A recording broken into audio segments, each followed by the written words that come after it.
Good morning students. Chemistry class में आप लोगों का स्वागत है। क्लास 9th केमिस्ट्री में 4th चैप्टर जो है आपका परमाणु की संरचना, आज हम इसके बारे में पढ़ेंगे। तो सबसे पहले जो परमाणु की संरचना के बारे में हम जानते हैं, तो सबसे पहले क्या इसमें परमाणु किसे कहते हैं और परमाणु सबसे पहले किसने बताया था। तो यहाँ पर एक साइंटिस्ट थे जिनका नाम था जॉन डाल्टन। जॉन डाल्टन ने परमाणु को अविभाज्य इकाई कहा। जॉन डाल्टन ने क्या कहा कि परमाणु जो होती है वो अविभाज्य इकाई होती है। ठीक, फिर क्या होता है कि यह तथ्य 19वीं शताब्दी के अंत में नकार दिया गया। जब जॉन डाल्टन ने बताया कि परमाणु जो होते हैं वो अविभाज्य एक कण होता है, यानी उसको विभाजित नहीं किया सकता है, उसी को परमाणु जॉन डाल्टन ने कहा दिया था। उसके बाद फिर 19वीं शताब्दी के अंत में से नकार दिया गया कि परमाणुओं को हम तोड़ सकते हैं। किस रूप में तोड़ सकते हैं इसके बारे में आगे हम देखते हैं। वैज्ञानिकों ने उस दौरान परमाणु में आवेशित कणों जैसे कि इलेक्ट्रॉन, प्रोटॉन और अनावेशित कण न्यूट्रॉन की खोज की। इन कणों को उप परमाणविक कण कहा जाता है। इनको क्या कहा जाता है? उप परमाणविक कण कहा जाता है। अब जैसे क्या होता है, जो इलेक्ट्रॉन, प्रोटॉन, न्यूट्रॉन होते हैं, इनको हम उप परमाणविक कण कहते हैं, जो कि बाद में खोजे गए। ठीक है, अब क्या होता है, इलेक्ट्रॉन की खोज जो होती है वो कैथोड किरणों के द्वारा होती है। कैथोड किरण जिसपे कि निगेटिव चार्ज होता है। ठीक है, इसकी खोज जो करने वाले हैं वो जे टॉमसन है। तो जे टॉमसन ने परमाणु के में जो उपस्थित होती है, किसी परमाणु में उपस्थित जो इलेक्ट्रॉन होते हैं, जे टॉमसन ने बताया कि उसमें कैथोड किरणों के द्वारा इलेक्ट्रॉन होते हैं या इलेक्ट्रॉन पाए जाते हैं। अब होता क्या है कि टॉमसन ने कैथोड किरणों की मदद से परमाणु में इलेक्ट्रॉन की उपस्थिति के बारे में भी बताया। टॉमसन ने जब कैथोड किरणों से एक्सपेरिमेंट कराया तो उससे देखा कि कैथोड किरणों के द्वारा इलेक्ट्रॉन का उत्सर्जन होता है या आवेश का उत्सर्जन होता है। तो उसी आवेश के आधार पर उन्होंने बताया कि ये इलेक्ट्रॉन्स होते हैं। ठीक है, जिसके आधार पर उन्हें कुछ चीज़ें बताई। तो उसमें देखते हैं हम इलेक्ट्रॉन के बारे में कुछ महत्वपूर्ण तत्व थे, जैसे इलेक्ट्रॉन पर आवेश। अब इलेक्ट्रॉन पर क्या आवेश होता है, आप देखते हैं इसमें इलेक्ट्रॉन पर जो आवेश होता है -1.6 × 10⁻⁻⁻⁰ कूलाम। ठीक है, ये इस पर इलेक्ट्रॉन पर आवेश होता है। फिर इलेक्ट्रॉन पर द्रव्यमान जो होता है वो 9.1 × 10⁻31 किलोग्राम इस पर द्रव्यमान होता है। ये इलेक्ट्रॉन और प्रोटॉन। तो इलेक्ट्रॉन पर आवेश हमेशा याद रखिएगा, इलेक्ट्रॉन पर जो आवेश होता है वो -1.6 × 10⁻19 कूलाम होता है, और जो द्रव्यमान होता है वो 9.1 × 10⁻31 kg। या इसके अलावा अगर हम इसको ग्राम में कन्वर्ट करना चाहें तो ग्राम में कुछ इस प्रकार हो जाएगा, 9.1 × 10⁻28 ग्राम, इसमें कन्वर्ट हो जाएगा। तो ये आपका ग्राम में आ जाता है। ठीक है, ये इस पर द्रव्यमान होता है। अब आगे देखते हैं हम इसमें प्रोटॉन की खोज। तो प्रोटॉन की खोज वो एनोड किरणों से प्राप्त हुआ। इसे हम कैनाल किरणें भी कहते हैं। एनोड किरणों को हम कैनाल किरणें भी कहते हैं। इसकी खोज जो हुई वो देखिए, इसमें गोल्डस्टीन ने उनके द्वारा ये सिद्ध किया गया कि जो एनोड किरणें होती हैं उन्हीं को हम कैनाल किरणों के प्रयोग द्वारा परमाणु में धनावेशित कण यानी प्रोटॉन की खोज हुई, जिसको कि उन्होंने प्रोटॉन को बताया। तो जो एनोड किरणें थी वहीं से क्या होता था, इलेक्ट्रॉन आवेश का उत्सर्जन होता था। तो जब आवेश का उत्सर्जन होता था तो उसी को उन्होंने बता दिया कि ये धनावेशित जो कण होते हैं वो प्रोटॉन्स होते हैं। ये हो गया। आगे देखते हैं इसमें प्रोटॉन का इस पर क्या आवेश होता है, क्या चार्ज होता है, इसको देखते हैं। तो प्रोटॉन पर जो होता है वो धनावेश होता है। तो इसमें देखोगे आप लोग +1.6 यानी धन 1.6 × 10⁻−19, ठीक है, कूलाम ये इस पर आवेश होता है। और प्रोटॉनों का जो द्रव्यमान होता है वो क्या होता है, 1.673 × 10⁻24 ग्राम, इतने ग्राम इस पे द्रव्यमान होता है।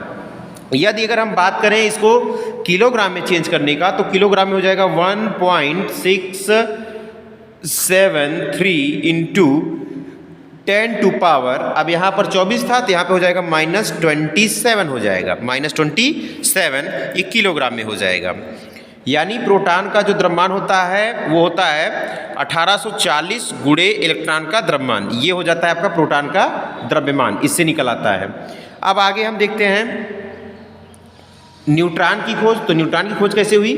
जेम्स चैडविक ने हल्के तत्व जैसे लिथियम बोरान, ठीक है, जेम्स चैडविक जो थे उन्होंने जो हल्के तत्व थे लिथियम या बोरान हुआ, उनमें देखा कि अल्फा कणों के साथ क्या कराई, भिड़ंत करा दी, दोनों का टक्कर हुआ, तो जिसके कारण एक नए कण की खोज हो गई जिसका द्रव्यमान प्रोटॉन के लगभग बराबर था। जो द्रव्यमान था वो लगभग प्रोटॉन के बराबर था तथा वे जो आवेशित रहित थे, यानी उस पर कोई आवेश नहीं था, ठीक है, जिससे यह सिद्ध हुआ कि ये जो कण है वो इस पर कोई आवेश नहीं है और ये प्रोटॉन के बराबर इस पर जो चार्ज था, ठीक है, उससे पता चला। तो अब हम इस पे देखते हैं कि इन कणों को न्यूट्रॉन का नाम दिया गया। न्यूट्रॉन हाइड्रोजन के प्रोटियम समस्थानिक में नहीं होते हैं क्योंकि ये जो होते हैं वो इलेक्ट्रॉन का द्रव्यमान प्रोटॉन और न्यूट्रॉन के द्रव्यमान से अत्यधिक कम होता है, ठीक है, इसीलिए परमाणु का द्रव्यमान प्रोटॉन न्यूट्रॉन के द्रव्यमानों का योग हो जाता है। जब हम क्या करते हैं, किसी भी परमाणु का द्रव्यमान निकालते हैं तो प्रोटॉन प्लस न्यूट्रॉन को जोड़ देते हैं, तो उससे आसानी से ये परमाणु का द्रव्यमान निकल आता है। आगे है परमाणु मॉडल। विभिन्न प्रकार के परमाणु मॉडल दिए गए, ठीक है, जिसमें से कुछ प्रमुख जो परमाणु मॉडल हैं उनके बारे में हम पढ़ेंगे। तो इसमें देखते हैं कौन कौन से परमाणु मॉडल हैं। उप परमाणविक कणों जैसे इलेक्ट्रॉन प्रोटॉन तथा न्यूट्रॉन की खोज के उपरांत परमाणु के विभिन्न मॉडल प्रस्तुत किए गए। उनमें से कुछ परमाणु मॉडल कुछ इस प्रकार हैं, जैसे फर्स्ट है टॉमसन का परमाणु मॉडल, दूसरा है रदरफोर्ड का परमाणु मॉडल, तीसरा है बोर का परमाणु मॉडल। तो सबसे पहले हम इसमें ध्यान देते हैं, पहला जो है वो टॉमसन का। तो इसमें देखते हैं ध्यान से। तो अब यहाँ पर क्या होगा, सबसे पहले है टॉमसन का परमाणु मॉडल। तो इसके अंतर्गत हम देखते हैं यहाँ पर क्या होता है कि इन दिनों क्वांटम यांत्रिकी परमाणु मॉडल वैज्ञानिक तौर पर सही पाया गया है और इसी मॉडल को स्वीकृति दी गई, ठीक है। इस मॉडल को उच्च कक्षाओं में आप लोग पढ़ते हो, जो टॉमसन का परमाणु मॉडल होता है। तो अब इसमें आते हैं, सबसे पहले टॉमसन का परमाणु मॉडल हेडिंग डाल देंगे। अब इसमें देखते हैं कि टॉमसन के इस परमाणु मॉडल को कटा तरबूज मॉडल भी कहते हैं, ठीक है, क्योंकि क्या होता है, टॉमसन के इस मॉडल में परमाणु में धन आवेश तरबूज के खाने वाले लाल भाग की तरह ही बिखरा होता है। तरबूज आप लोग देखे होंगे तो उसमें लाल भाग जो होता है और साथ में उसमें जो उसके जो बीज होते हैं उसमें जो धसे हुए प्रतीत होते हैं। तो उसी प्रकार से जो तरबूज होता है, तरबूज में जो क्या होते हैं, उसमें जो बीज होते हैं जिस प्रकार धसे होते हैं, उसी प्रकार से इसी में किसी धनावेशित गोले में इलेक्ट्रॉन जो होते हैं उस प्रकार से धसे हुए होते हैं। इससे यह पता चल गया। इसी को हम टॉमसन का परमाणु मॉडल के नाम से जानते हैं, ठीक है। इस गोले को, सर्कल को देखिए, और इस गोले में आप लोग देख रहे हो कि यहाँ पे ये इलेक्ट्रॉन है, ये इलेक्ट्रॉन है। तो जिस प्रकार से तरबूज होता है, तरबूज में उसके बीज धसे हुए होते हैं, उसी प्रकार से धनावेशित गोले में इलेक्ट्रॉन धसे हुए होते हैं।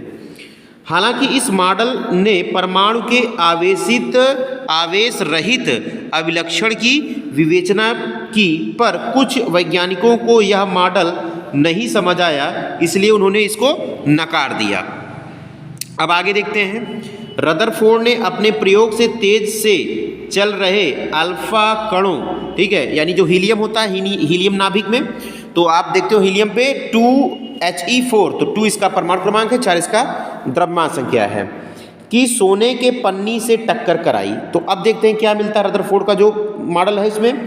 तो रदरफोर्ड के प्रयोग के परिणाम, ज़्यादातर अल्फा कण बिना मुड़े सोने की पन्नी से सीधे निकल गए, ठीक है। जब उन्होंने सोने की पन्नी पे टकराया तो जहाँ पर इलेक्ट्रॉन्स थे, ठीक, जहाँ पर प्रोटॉन थे, न्यूक्लियस, उस न्यूक्लियस से वो तो सीधे क्या हो गए, न्यूक्लियस टकराने के बाद फिर से वो रिवर्स आते हैं, ठीक है। लेकिन जो रिवर्स नहीं आते हैं, सीधे निकल जाते हैं, वहाँ पर ये पता चल गया कि इस पे प्रोटॉन उपस्थित नहीं है, यानी न्यूक्लियस यहाँ पे नहीं है।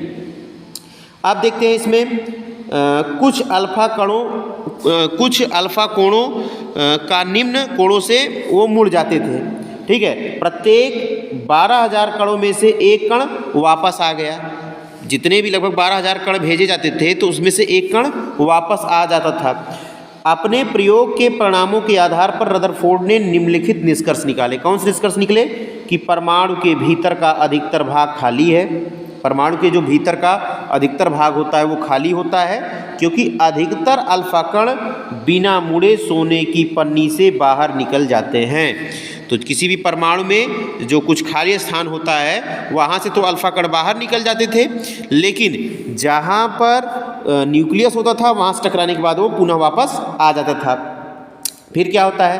परमाणु के बीच एक धनावेशित गोला जिसे नाभिक कहा जाता है, क्योंकि 12,000 में से एक कण वापस आ गया। ठीक है, तो जो धनावेशित गोला था उसमें से वो टकराने के बाद वापस आ जाता था। तो इसी प्रकार से क्या देखा गया, क्योंकि ज़्यादातर अल्फा सोने की पन्नी से सीधे निकल गए और कुछ ही कण में झुकाव देखा गया।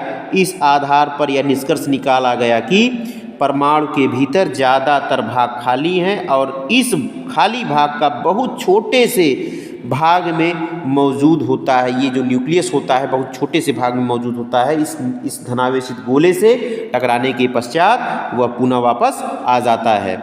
फिर क्या हुआ? नाभिक का आयतन 10⁻⁵ गुना परमाणु के आयतन के बराबर होता है। अब क्या होता है? परमाणु का जो आयतन होता है वो 10⁻⁵ गुणे परमाणु का आयतन होता है। ये परमाणु का नाभिक का आयतन होता है। अब देखते हैं इसमें होता क्या है। इसमें परमाणु का संपूर्ण द्रव्यमान उसके नाभिक में होता है। अपने प्रयोग के आधार पर रदरफोर्ड ने परमाणु का मॉडल प्रस्तुत किया, जिसमें निम्नलिखित विशेषताएं उन्होंने बताई। क्या विशेषताएं बताई देखते हैं इसमें। परमाणु का केंद्र धनावेशित होता है जिसे नाभिक कहा जाता है। एक परमाणु का संपूर्ण द्रव्यमान नाभिक में होता है। ठीक है, एक परमाणु का संपूर्ण द्रव्यमान नाभिक में होता है। इलेक्ट्रॉन नाभिक के चारों ओर वलयाकार मार्ग में चक्कर लगाते हैं। जो इलेक्ट्रॉन होते हैं वो नाभिक के चारों ओर वलयाकार इस प्रकार से कुछ इस प्रकार से ये चक्कर लगाएंगे तो इसे गोले से इस प्रकार से कभी इलेक्ट्रॉन यहाँ रहेंगे, कभी इलेक्ट्रॉन यहाँ पर रहे, कभी इलेक्ट्रॉन यहाँ रहे, कभी इलेक्ट्रॉन यहाँ रहेगा। तो इस प्रकार से पूरे गोले में इस चक्कर अपने ही कक्षा में चक्कर लगाते रहते हैं इलेक्ट्रॉन्स। अब आगे देखते हैं इसमें नाभिक का आकार परमाणु के आकार की तुलना में काफ़ी कम होता है। ठीक है, नाभिक का जो आकार होता है वो इसकी आकार की तुलना में थोड़ा कम होता है। आगे देखते हैं इसमें रदरफोर्ड के अनुसार इलेक्ट्रॉन के नाभिक के चारों ओर वलयाकार मार्ग में चक्कर लगाते हैं, किंतु आवेशित होने के कारण ये कण अपनी ऊर्जा निरंतर खोते रहते हैं। ये कण जो होते हैं हमेशा आवेशित रहते हैं, जिससे कि ये अपनी ऊर्जा को ये खोते रहते हैं, जिसके कारण वे अंततः नाभिक में प्रवेश कर परमाणु को अस्थिर बनाते हैं। अब आगे देखते हैं इसमें क्या होता है। यह रदरफोर्ड परमाणु मॉडल की सबसे बड़ी कमी थी, जिसे रदरफोर्ड समझा नहीं पाए। ठीक है, तो इस प्रकार से ये न्यूक्लियस होता है और न्यूक्लियस के इस प्रकार से पूरी तरीके से ऐसे करके घूमते हुए इलेक्ट्रॉन्स ऐसे चक्कर अपनी कक्षा में लगाते रहते हैं। अब आगे देखते हैं इसमें बोर का परमाणु मॉडल। तो बोर का परमाणु मॉडल क्या होता है? रदरफोर्ड मॉडल की कमी का निवारण बोर के परमाणु मॉडल से हुआ। क्या बताया नील्स बोर ने? नील्स बोर ने सन 1912 में परमाणु के बारे में अपना मॉडल प्रस्तुत किया, जिसमें निम्नलिखित तथ्य मौजूद थे। कौन से तथ्य मौजूद थे? इसमें देखते हैं एक पॉइंट। इलेक्ट्रॉन केवल कुछ निश्चित कक्षाओं में ही चक्कर लगा सकते हैं।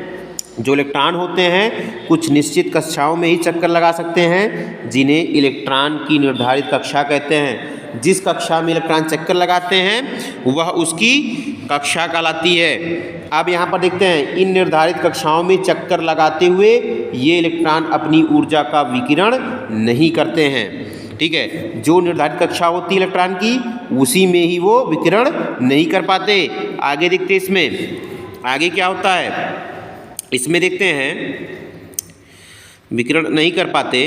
अगला पॉइंट है किसी भी परमाणु के इलेक्ट्रॉन की ऊर्जा में बदलाव इन इलेक्ट्रॉन की कक्षाओं में स्थानांतरण के कारण ही होता है। किसी भी परमाणु में इलेक्ट्रॉन की ऊर्जा में बदलाव इन इलेक्ट्रॉन की कक्षाओं में स्थानांतरण के कारण होता है। जैसा कि आप लोग देख रहे होंगे बीच में जो बना है नाभिक, तो आपको दिख रहा होगा ये नाभिक है ठीक है। नाभिक के चारों तरफ इलेक्ट्रॉन इस प्रकार से अपनी कक्षा में रहते हैं। यहाँ पर हम n इक्वल टू 1 2 3 देखते हैं। यदि n इक्वल टू 1 होता है तो अब देखते हैं इसमें कितने इलेक्ट्रॉन हो सकते हैं। तो देखो 2 इंटू n इसका मान होता है। तो अब हम इसी के अनुसार से n कक्षा को हम देखते हैं। तो पहली कक्षा ये हो गई, दूसरी कक्षा ये हो गई, तीसरी कक्षा ये और चौथी कक्षा। इसी के अनुसार से हमको करना है। तो 2 इंटू 1 n इक्वल टू जब 1 होगा तो इसमें 2 इलेक्ट्रॉन होगा। कितने इलेक्ट्रॉन होंगे? 2 इलेक्ट्रॉन होंगे। अब यहाँ पर हम देखते क्या हैं कि जब यहाँ पर n का हम स्क्वायर करते हैं तो उसी का हम बढ़ाते चले जाते हैं। तो यहाँ पे n का स्क्वायर कर दिया जाएगा। तो 1 गुणे 1 कर देंगे, कोई दिक्कत नहीं। एक कम 1 गुणे 1 करोगे तो 1 ही आएगा, ठीक है।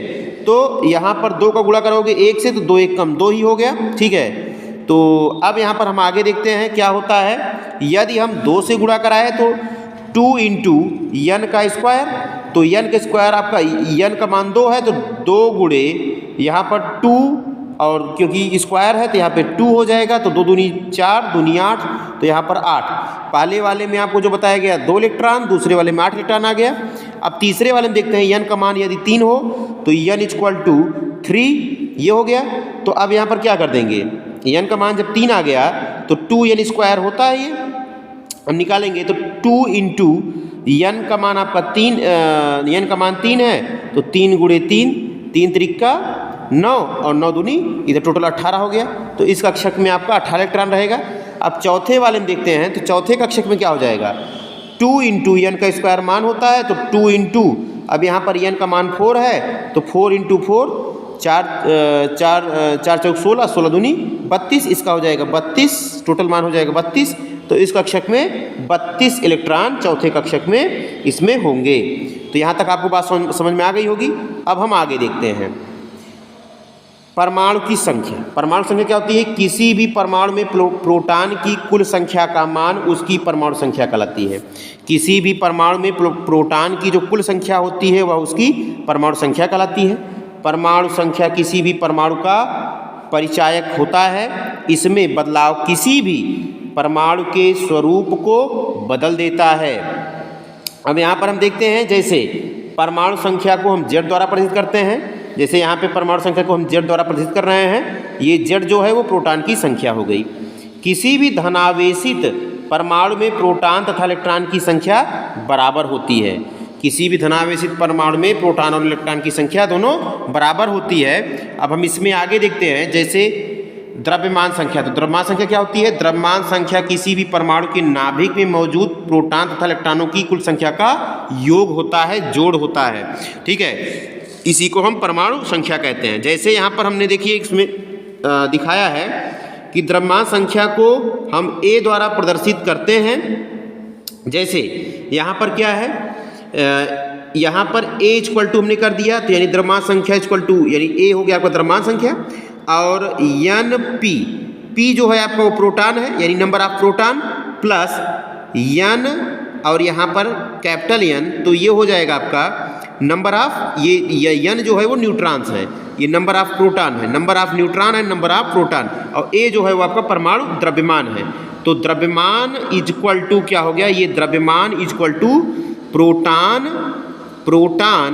प्लस न्यूट्रॉन ये हो गया। ये आपका संख्या जाता है। तो इसे आसानी से प्रोटॉन और न्यूट्रॉन को जोड़ करके हम द्रव्यमान संख्या आसानी से ज्ञात कर सकते हैं। अब इसमें थोड़ा सा हम आगे देखते हैं इसमें तो इसका प्रस्तुतिकरण कुछ इस प्रकार से करेंगे। जैसे यहाँ पर E जो हो गया वो E किसी तत्व है। ऊपर के साइड में हम क्या लिखते हैं, ऊपर के साइड में हम द्रव्यमान संख्या लिखेंगे और नीचे के साइड में हम परमाणु संख्या लिखेंगे।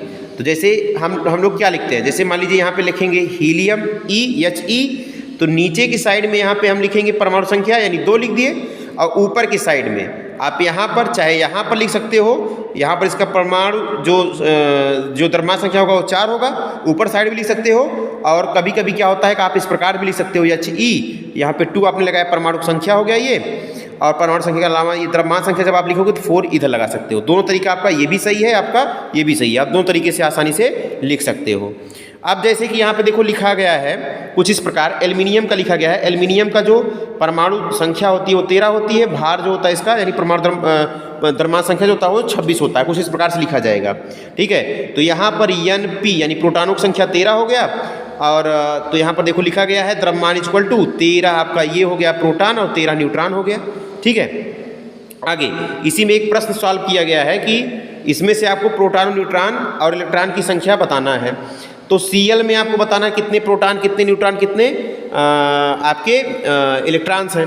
तो यहाँ पर जो 13 लिखा गया है, 13 आपका इलेक्ट्रॉन भी होगा और 13 आपका इसका प्रोटॉन भी होगा, और बच रहा है जो आपका बच रहा है तो आपका 13 और कितने 35, इसको जोड़ देंगे तो क्या निकालेंगे, A इक्वल टू 13 आपको पता चल गया, 13 क्या है, 13 आपका प्रोटॉन है प्लस न्यूट्रॉन आपको नहीं पता है।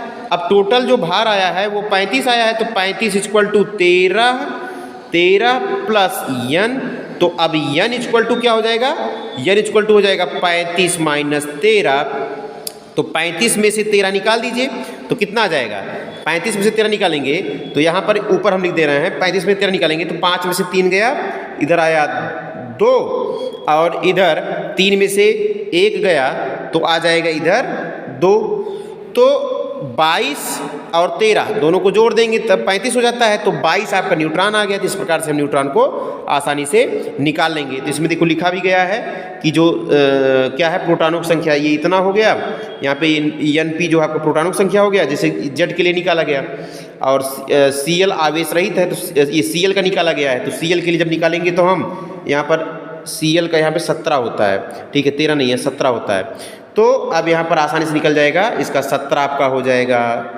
परमाणु क्रमांक, और परमाणु क्रमांक इसका 17 हो गया, और इसी का इलेक्ट्रॉन भी 17 होगा, इसका प्रोटॉन भी 17 होगा, और 35 आपका टोटल भार है। तो अब आप इसमें जोड़ोगे तो कितना हो जाएगा 35 17 और 18 जोड़ देंगे तो 18 17 आपका हो जाएगा 35, तो यहाँ पे 18 आपका आ जाएगा, 18 इसका न्यूट्रॉन आ जाएगा आसानी से। ठीक है, तो इस प्रकार से हम इसको क्वेश्चन को सॉल्व कर लेंगे। इसमें अगर किसी प्रकार की कोई समस्या होगी तो कमेंट बॉक्स में कमेंट जरूर कीजिएगा, और अगर आप नए हैं चैनल पे तो चैनल को ज़रूर लाइक कीजिएगा, इस वीडियो को ज़रूर लाइक कीजिएगा और चैनल को सब्सक्राइब कीजिएगा, ताकि इस प्रकार से वीडियो आपके लिए हम बनाते रहें। धन्यवाद।